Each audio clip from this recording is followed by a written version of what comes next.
Un ex-diplomate US s'exprime sur les conséquences indésirables des sanctions anti-russes. Selon un ex-diplomate américain, la « loi pour contrer les adversaires de l'Amérique au moyen de sanctions (CAATSA) n'est pas le meilleur moyen pour contenir la Russie.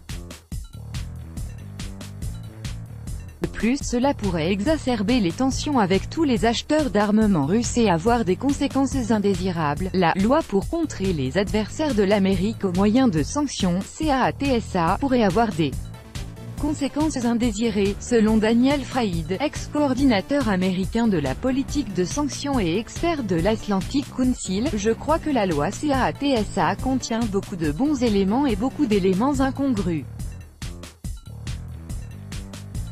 Elle a été élaborée à la hâte et cela se voit. Je pense que l'annexe 232 visant les gazoducs est mal conçue. Je ne suis pas un soutien de Nord Stream 2, mais je ne crois pas aux sanctions pour l'attaquer, a confié Daniel Fraïd à Sputnik. Il estime aussi que les dispositions en matière de défense pourraient avoir des conséquences indésirables. Si vous les réalisez agressivement, vous allez rencontrer des problèmes avec tous les acheteurs d'armement russes.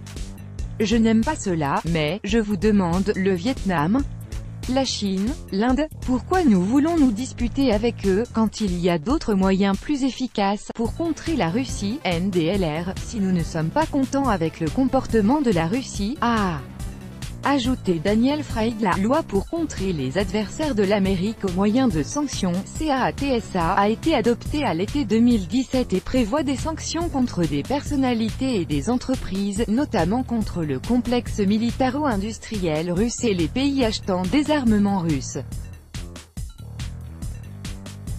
Le département d'État américain a qualifié la loi en question de moyen de dissuasion envers ceux qui veulent conclure des accords avec la Russie. Cette loi a mené aux tensions entre les États-Unis et leur allié de l'OTAN, la Turquie.